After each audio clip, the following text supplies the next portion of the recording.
O eto pa, kagaya ho nito, may isa pa sila.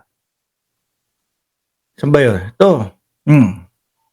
May isa pa. O, ayan. O. Ano sabi dito? Naku, lagot. 'Di ba meron silang sinasabi, mga nagpakalat ng fake news tungkol sa petisyon lagot sa Korte Suprema. Ano ba nakasulat dito? Nakasaad dito, no, fake daw yun, no? Supreme Court received petition on 16 million signatures calling for President Bongbong Marcos resign. Ano ba yan? Oh, sabihin na natin, 16 million. Kunyari, totoo na lang to. Patulan na natin. 16 million, no? Kung meron tayong populasyon na kulang 120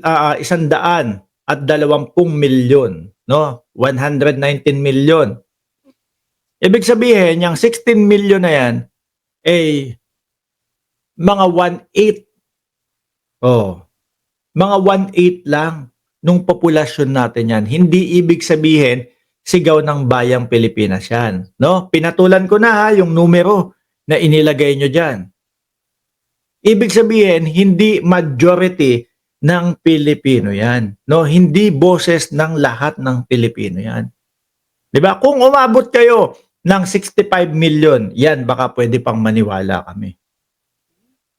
Pero ngayon, yung 16 million, onti lang yan. No? Hindi majority ng Pilipinas yan. Diba? Kung dati yan, nung panahon ng siguro mga 1980s, 1970s, baka pa.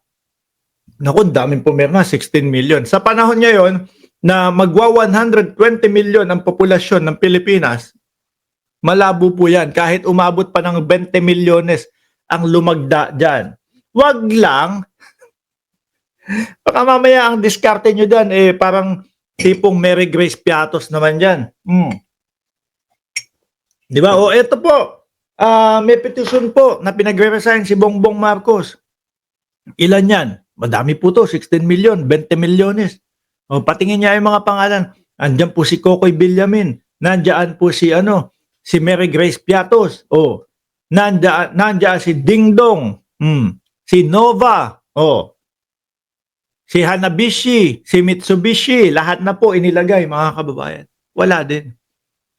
Mukhang yung mga kaibigan nating mga DDS ay may kalalagyan ho dito. Ayan galing po sa Balita News. 'Di ba? Mukhang may kalalagyan po. Alangan naman sa akin manggaling 'yan, no? Alangan naman na pag-resigning ko si Pangulong Bongbong Marcos. Siyempre hindi ho, mga bossing. Isa lang po ang nakikita natin na posibleng panggalingan niyang mga 'yan. Wala pong iba kundi mga DDS ho, dahil atat na atat sila. Biruin niyo ho, mga bossing, simula po nang nag-umpisa sila na pababain si Pangulong Bongbong Marcos, lahat ng ebidensya peke. Kung matatandaan nyo po, nag-umpisa, pulburon video. Meron po kaming pulburon video, bla bla bla. Diba? Hinanap natin yung pulburon video. Maghintay kayo sa tamang panahon. Meron silang pinakalat. January 2. Lalabas ang pulburon video. January 2, 2024. Nagantay ho tayo, mga boss. Walang lumabas. Nagkaroon sila. Sige. Hindi pa handa. January 15. Ako nga, inisip ko nun. Siguro medyo ginaganyan-ganyan na lang nila para may ma-content sila. Umabot ng napakatagal hanggang sinabi, June ulit, ilalabas na yung pulburon video. Pag nauubusan ho sila, nung panira kay Pangulong Bongbong Marcos, bigla hong pulburon video ulit. Eto na naman, ganito. No?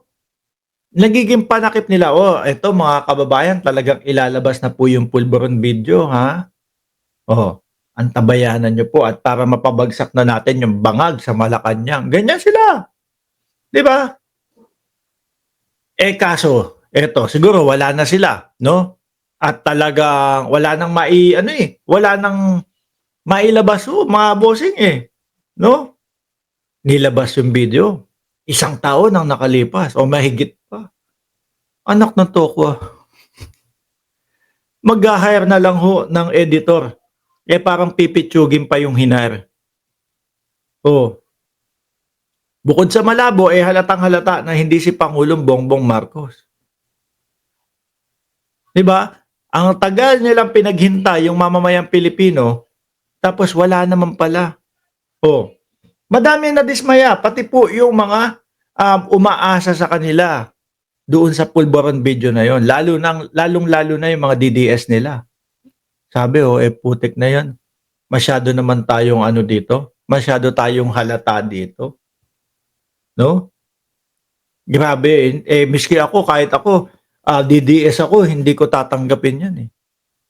O, di ba? Pagkatapos ng PIDEA leak, meron naman silang may 2 butas na puncher. Doon po talagang gumuhuna ang mundo ni Bato de la Rosa. Mga boss. PIDEA leak! O ganito. Ako, naiintindihan ko itong dokumentong ito. Authentic. Bakit ho? Kasi tingnan mo, may 2 butas ng puncher. Ay nako, may 2 butas ng puncher. O kaya authentic to. Naniniwala ako, totoo to. O, nagpatawag ng kung sino-sino. Nakailang pang ano yun, nakailang hearing pa yun mga bossing. Siyempre kada hearing ho, may gastos ng bayan yan. May gastos po na nanggagaling ng tax yan. Tanong po, ano nangyari doon sa hearing na yun? Wala. Di ba? Wala. Walang natamo ang taong bayan. At na ano pa siya, napikon siya kay Picoy. Ano daw ho, ngayon naniniwala, sabi ni Picoy, ngayon naniniwala po ako na kapag ikaw pala, gumawa-gawa ng kwentuhan lang, kaya mong makarating sa Senado. O, di ba? Pagkatapos ho ng mga yon, mga bossing, wala na, ubus na naman yung kanilang pambana. O, GAA by cam naman daw po. Ganon din, mga kababayan. Una, pinasigaw nila, yung GAA, ganito, kulang-kulang, bla bla bla, ganito. Nung nahuli, wala naman, walang mali, biglang by cam naman daw po, bumawi. Pati si Baste Duterte nag-post nun. Pinost niya, GAA, ganito, ganyan. Nung na-realize niya, mali. Ilang oras, burado, pinalitan. Nung GAA naman daw. Ngayon, eto naman. Tingin ko, may kakalagyan na ho sila talaga dito. May kakalagyan na ho yung mga yan dyan, mga bossing, no? Pati po petition, PPKN. Paano kaya yan? Ano naman kaya yung mga pangalan? Siyempre, hindi nila ho pwedeng ulitin yung mga Kokoy Villamin. Hindi nila ho pwedeng ulitin yung mga Mary Grace Piatos. Diyan, mahalata na silang niloloko nila ang sambayan ng Pilipino, di ba? Paano kaya mag-iimbento? Baka siyempre dahil pirma lang naman di ganun-ganun mo. Di ba? Eto, lalagyan mo ng numero, 1, 2, 3, 4, 5, 6. Siguro sasabihin doon sa isang vlogger, ikaw ang gumawa ng 1 to 100. Tapos yung susunod na vlogger, ikaw ang gumawa ng 101 hanggang 200. Ano susulat namin pangalan? Hindi, wag ng pangalan. Pirma na lang kunyari. Ganun-ganun lang. Ang dali-dali. Isa. Eto, 2. Di ba? Pati ba naman yan, umaabot kayo sa punto na pekein na yan? Biruin mo, nilagay pa nilang numero, sablay din, 16 million. Supreme Court receives petition na natanggap na daw po ng Korte Suprema. Kumbaga, resibo ho to na natanggap ng Korte Suprema yung kanilang petition. Yung may mga pumirma, biruin mo yan. Talaga namang magsasalita ang Korte Suprema dyan. Saglit lang, fake news yan. Wala kaming natatanggap na ganyan at walang umaabot sa amin na ganyan. Sino po ba ang unang iisipin natin na gumagawa ng mga ganito? Di syempre po, walang iba, no? Kundi ang mga DDS. Dahil tayo po ang kakamping Hindi naman po sisigaw yan na mag-resign ka na, Bongbong Marcos. Hindi po, no?